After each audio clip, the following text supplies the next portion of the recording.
You guys, so upsetting. So just yesterday, I went into my jewelry box drawer to pull out leather earrings because I love leather earrings. And I was so shocked and disappointed to see this disgusting white stuff. Can you see that? Let me see if I can just focus it a little bit. I don't know. So gross. So it's mostly on this earring, but you can kind of see there's little white spots on this. And then also I wiped some of it off, but then I was like, wait, I got to make a video and share this with people. Can you see the little white fuzz? Now I have all my leather earrings in the same drawer in my jewelry box. So I immediately looked at my other leather pieces and none of the other ones were affected. These two pair of earrings were not near each other. There was about 4 inches of space between. So I immediately was like, why did this happen? When did I wear them last? I know on these circular earrings, see how it's just on the edge there? I'm sure that's probably the side that was touching my cheek. I feel like the last time I wore these was probably the fall when it was still kind of warm. So I'm sure I was sweating. I don't know. So then I was evaluating in my life here, what's wrong with the environment? What can I share with other people? Are my earrings doomed? Do I have to get rid of them? And so on. So hopefully real quick, I can kind of give you an overview of what to do if you ever have the same bad experience where you suddenly discover mold, mildew growing on leather. Before you toss your bags or your earrings or whatever it is, let's talk about why it's happening, how you can correct it, and how you can make sure that it's not going to happen again. So a couple months ago, well, over a year ago, this happened to one of my bags. It was a used bag that I purchased, but I got it, I put it in a dust bag, it went into storage, and then when I was ready to get it out, it had a blotchy gray parts on it. It wasn't as bright white as this, but according to my research, I think all of it is from the fungi, kingdom or whatever, phylum, whatever. And mildew is a part of mold, but it's all basically the same thing. I guess mildew is it grows in really wet environments. So this is probably mold. And not to freak you out, but mold spores, little seeds that are enclosed and not broken up yet, they haven't opened yet and germinated. Mold spores are all over the place, I learned. Our environment is completely saturated with mold spores. They're on every single surface. So you cannot get rid of mold spores. They're there, they're everywhere, inside, outside, everywhere. And if they are dormant, they're not going to affect our health because they're dormant. They're not cracked open and they're not releasing more spores. So they're everywhere. You just have to accept that.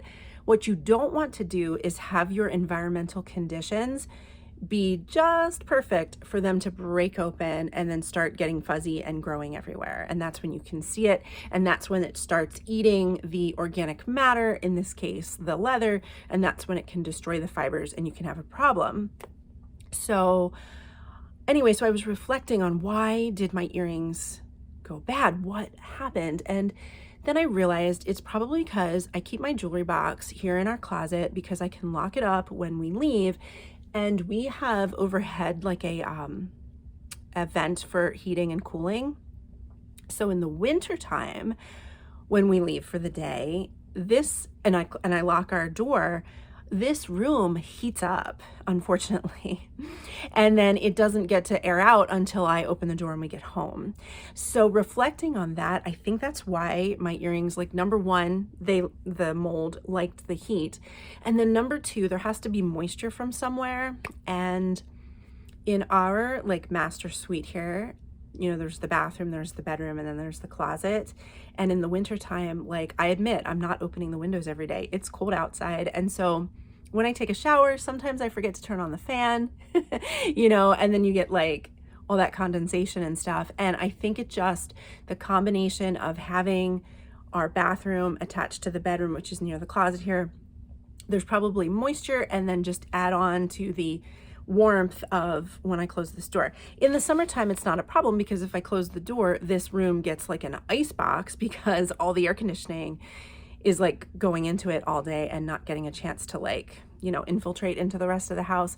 So lesson learned, in the winter, I guess my environment is more prone to being just right for those mold spores to crack open.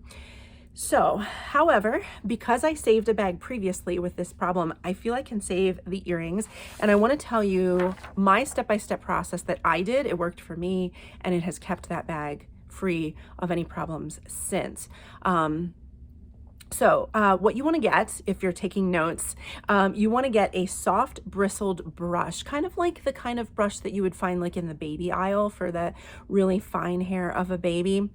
And then you want to wear a mask, wear gloves, and go outside. And then you want to scrape down the surface of the leather to just get rid of any loose spores and anything that you can get off. But you just want to do that outside because those spores have been cracked open. They're going to want to spread. And again, if conditions aren't right, if you correct your temperature and moisture problem, you shouldn't have it again. But do it outside for your own health. Wear a mask and gloves. And then in a bucket, I put lukewarm water and I mixed in some rubbing alcohol. It wasn't exactly 50-50, but it should have been. I probably did more like 20% alcohol and 80% water, but try for 50-50. Alcohol is better to use than vinegar. Vinegar can be a little abrasive and tough on the leather, and you want to keep this leather looking nice. So that's the combination I recommend. Then I used a soft cloth to wipe the bag down with that alcohol and water mixture. And I wipe the exterior of a bag and any interior places as needed, but I prefer not to get the suede interior nap too messy.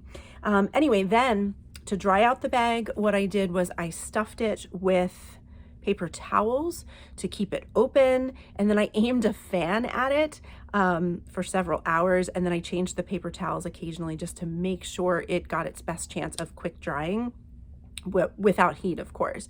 And then as the bag dried, it's my understanding that the water evaporation would bring the bag's oils to the surface, causing it to slowly dry out, and you want to keep those oils in there. So and I could even feel that on the surface of the leather. I could feel more oil on the surface, which kind of felt good, but it was, you know, coming out. So yeah, anyway. So then I decided to treat it with Smith's Leather Balm, and I'll put a link down below. It's like a little cup, kind of like lip balm for your lips almost, but not. And I used warmth. I actually had a heater nearby so that this solid, the balm, would become a little more softer and spread onto my bag easier. So I didn't heat up my bag, but I heated up the balm just a little bit so it was more flexible. And I did this because it was made of 100% beeswax, and beeswax, let me see here.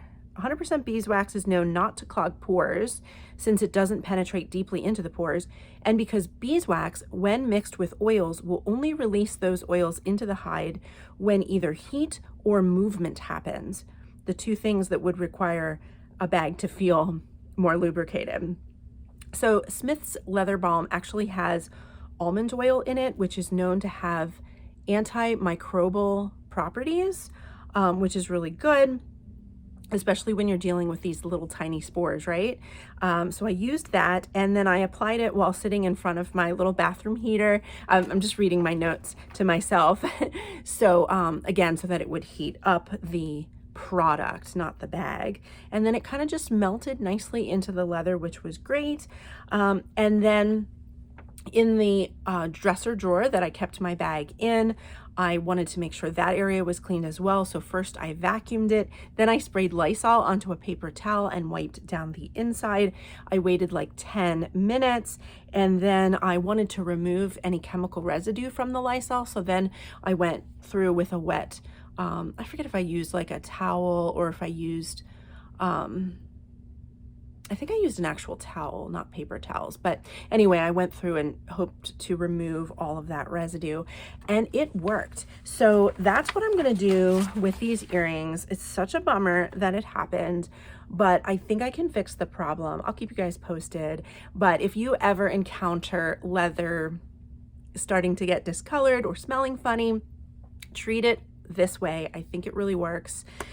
And yeah, I've had experience with green mold growing on a light color leather bag.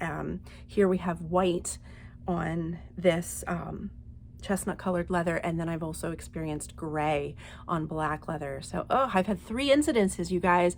Not cool, but I am thankful to say that this has worked and I haven't had recurrences on those products.